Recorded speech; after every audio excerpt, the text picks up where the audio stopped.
Disclaimer: this video is for educational and entertainment purposes only. It does not constitute financial advice. We are not registered financial advisors. Hello everyone, welcome back to the channel, your number one source for income-oriented investing. I was scrolling through YouTube, well I guess this video came up. I thought this was a very interesting video, guys. I always wanted to make this sort of video where I'm classifying income-oriented vehicles. There's so many of them. I came across this video here from Managing Tech Millions.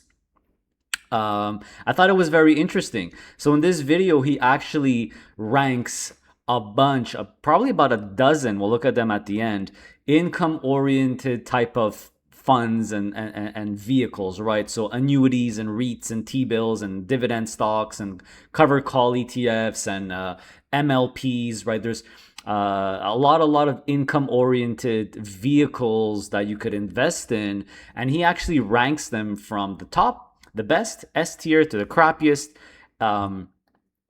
F tier. And I thought it was very interesting. Let's listen in on what he says and how he ranks covered call ETFs. Covered call ETFs. If you've been in growth stocks, you already have a basic understanding of how the market operates. A covered call ETF holds a basket of stocks like the S&P 500 and sells call options against those positions. The option premiums create income on top of dividends, often 8 to 15% yield, sometimes 20% and above. The yield is dramatically higher than dividend ETFs, but you miss out on some appreciation potential because you're capped at the strike price of the option sold. And these trade on public markets, so they are fully liquid. Now, a quick tax note. Some covered call ETFs use index options that qualify for 60/40 tax treatment under Section 1256 of the tax code, which can be more favorable than ordinary income. The exact profile depends on the specific ETF. So for someone transitioning from pure growth stocks to income, this is the cleanest on-ramp of the entire list.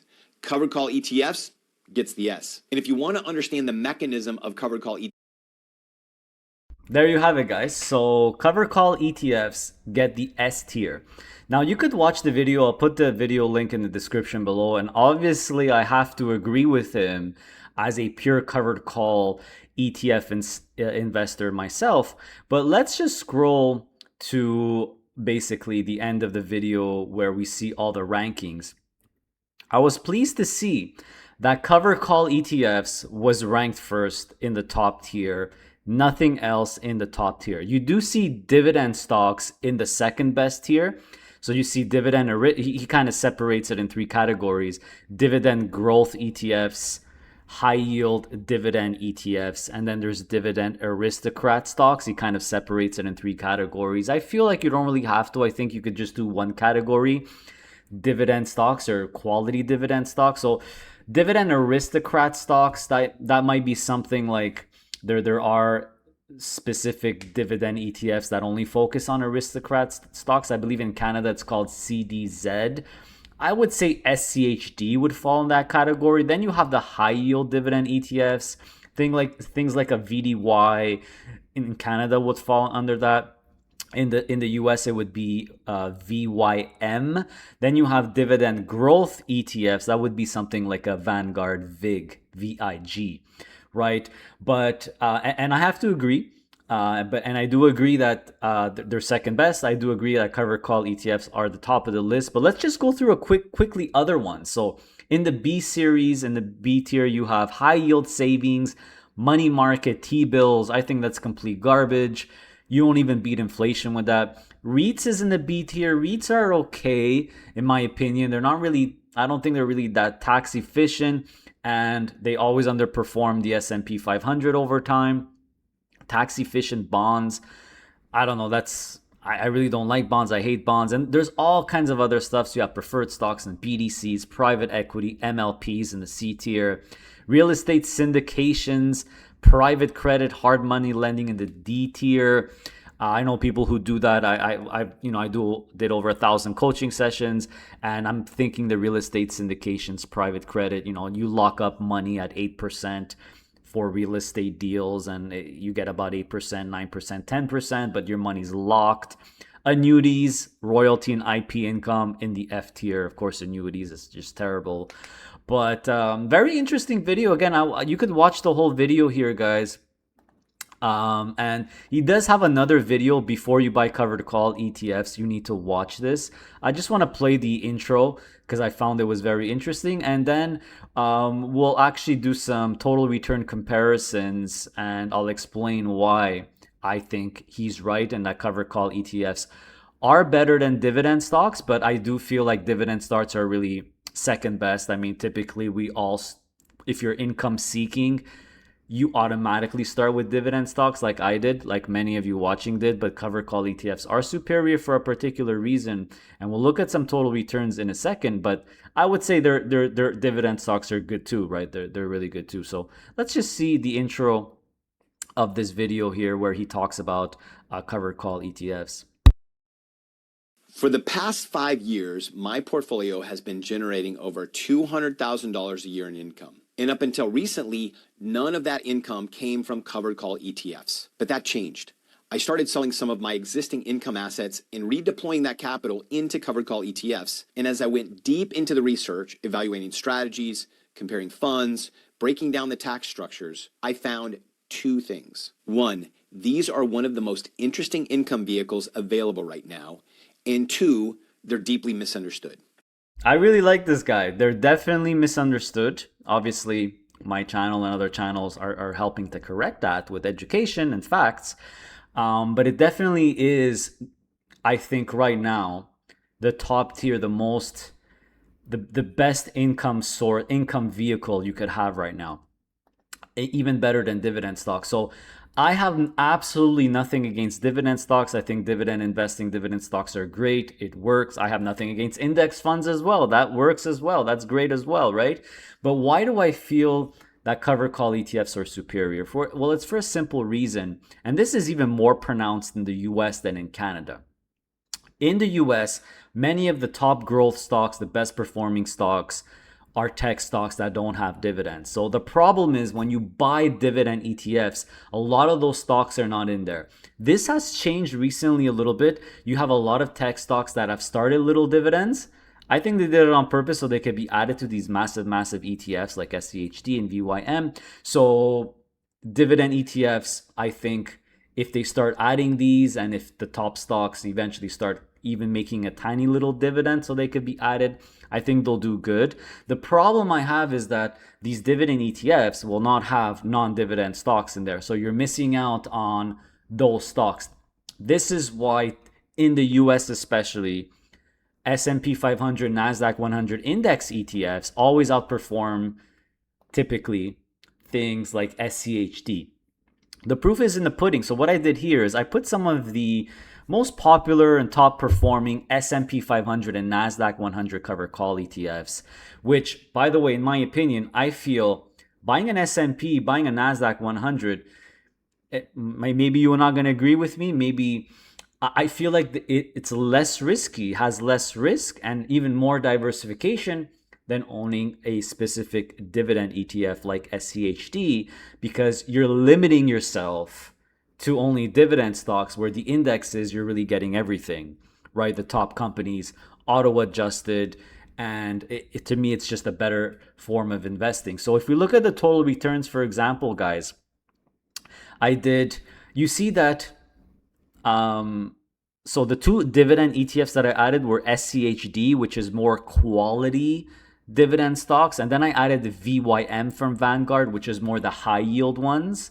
So you see that comparing to S&P 500, NASDAQ 100 covered call ETFs that have, by the way, a lot more yield than SCHD and VYM. We're talking about 3, 4 times, 5 times the yield. So obviously a lot more yield, guys. You see that SCHD is actually in last place, right? It had a magnificent run when everyone was rotating back into quality. You actually see that, the red line here. But long term, I really feel, and I think this is a trend that's going to continue, is that the dividend ETFs are always going to underperform. Now, so you see SCHD is being beaten by everybody. SPY and T-SPY, even VYM, GPIX, OVL, and especially the NASDAQ 100, where there's more concentration in tech. Obviously, those are doing really, really, really well. But I have to give props to VYM. Pretty good performance. It is very close performance and outperforming as well. Let me just click on, is this maxed out yet? So, this is stock analysis. By the way, I really love stock analysis for my total return comparisons. If you want a 10% off discount link for Stock Analysis Pro, it's in the video description below. But you see that SCHD is really behind. You see VYM is okay. It's doing pretty good, actually. It's actually beating GPIX. But OVL is just, it's an S&P 500 put ETF, so it's not technically a covered call ETF. It's kind of like the opposite. But you see how they're underperforming in NASDAQ 100 index because all the great growth stocks, the tech stocks, are really in there. So this is why I feel covered call ETFs have the edge, or put ETFs have the edge over dividend investing in dividend stocks, because you're growing your exposure. You could get exposure to those growth companies with the income. And another big advantage, especially now, is you have these amazing strategies where you're having really close total returns to the indexes themselves. Not to mention, another advantage, the yield is way more, right? If you're going to have 2, 3, 4% yield with a VYM or SCHD, to retire, you're going to need millions and millions and millions of dollars, guys. But for example, the lowest yield S&P 500 covered call ETF on this list is GPIX. That's 8% yield, and it's actually been growing over time. And of course, you have things that have much higher yield like T-SPY and SPY-I, and of course, GPIX, QQQI. And by the way, now the NEOS and Tap Alpha have launched lightly leveraged versions of their S&P and NASDAQ. So I think over time, long term, those are even going to outperform or stay very close to the indexes themselves. So even more advantage as the covered call lineup and covered call industry grows over time. So those are my arguments. It's just math. I feel this is why I agree with this guy that covered call ETFs is the S tier. Right now, the top income vehicle out there, my personal opinion, obviously his personal opinion as well. In Canada, it's not exactly that way because the Canadian market, turns out that the best stocks in the Canadian market, the top performing stocks, are dividend stocks, like the banks. So the actual Canadian dividend ETFs are outperforming the overall Canadian market, where in the US it's not the case. Except, I guess you could say, let me just add VOO in here. Let's just see here. If we add VOO, yeah, you see that even VYM is not beating VOO. It's very, very, very, very close. But in Canada, let's look at some stuff in Canada. So I added XIU, VCN, for your overall general Canadian exposure, right? XIU is kind of like the S&P 500 of Canada, except it's 60 companies. VCN is just give me all of Canada.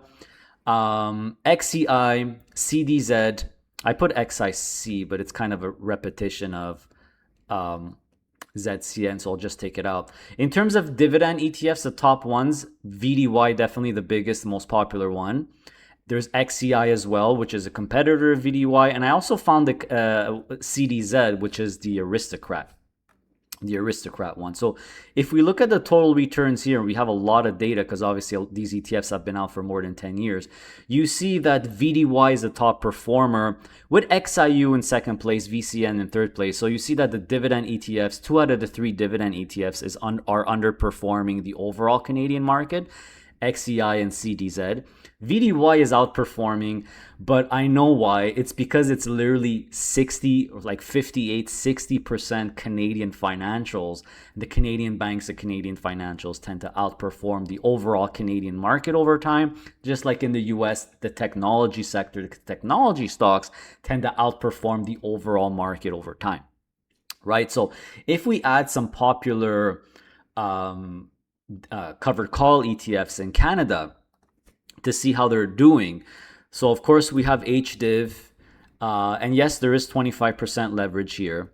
So if we do HDIV, let's add CNCL, the TSX 60 leverage covered call ETF, which doesn't seem to be doing that super hot. ETSX, so this is literally the Evolve S&P TSX 60 covered call ETF. So if you do the total returns there, you see that CNCL, the covered call ones, are actually underperforming everything here. You see HDIV at the top. HDIV, nobody could beat HDIV, but HDIV does have some U.S. technology stocks, and is very heavy on the Canadian financials. This is why I'm not surprised to see it outperform here. Another one we could add is maybe CDAY. CDAY is really unique, where it's dividend stocks meets covered calls. Very, very interesting concept. So you see CDAY is doing pretty good, but it's still not outperforming. VDY and XEI does have a little edge over CDAY. So you see that in Canada, dividend stocks are really king. That's where most of the performance is coming from. But I would still say that covered call ETFs 4-year yield is really, really good in Canada as well. You see during this time frame, VDY is even beating HDIV. I have a strong suspicion is because VDY has even more Canadian exposure, more Canadian bank or Canadian financial exposure than HDIV. So you have to look at it in a different lens. HDIV is way more diversified than VDY. VDY is really concentrated in Canadian financials. But this goes to show you that in Canada, dividend stocks are definitely king. I still give covered call the edge because they have way more yield, right? Again, if you're going to go all in on VDY and XCI, etc., you need a lot more money to retire, if you will, a lot more capital to live off those dividends, where HDIV is like 10% yield and CDAY is like 18, right? So I definitely think covered call ETFs is number one. Second place, I have to say it's dividend stocks. Everything else, like the guy put here, it doesn't even come close. If you do any of these, all this crap versus just an S&P 500 covered call ETF or an HDIV, they will all fail. So there you go. Quick little video. I don't know how long it was, but I thought this was very interesting. I'll put these 2 videos below. I'm sure I'll have other videos. This guy, I don't know who he is or anything, but I think what he's saying makes a lot of sense. And I think especially in the US, covered call ETFs are going to be king for the income, and especially with the NEOS and Tap Alpha leverage versions. I think those are really going to start outperforming eventually over time, just like we saw HYLD and HDIV and all the other ones really do really well. Leverage. I think interest rates are going to stay low for a really long time. I think the US is going to have to cut them, which is even going to make leverage more interesting. In the US, it doesn't really make a factor because they don't really borrow money. They use either swaps or options to get that leverage, which is even more efficient. So I think over time, the NEOS and leverage Tap Alpha ones are going to do really, really, really good. But hey, dividend stocks still doing really well. I think they definitely do deserve the A tier, but not the S tier, because you're still limiting yourself to certain companies. You don't have as much yield as well. That is my issue, or why I think covered call ETFs have the edge. Let me know what you think, guys. What is your opinion on these? Do you agree? Do you disagree? Make sure to like the video, guys. I would really, really appreciate it. It really helps. Subscribe to the channel. I'm trying to get to 250K. It's been excruciating. Please help me get there. Stay safe, stay passive, and stay honorable. See you next time.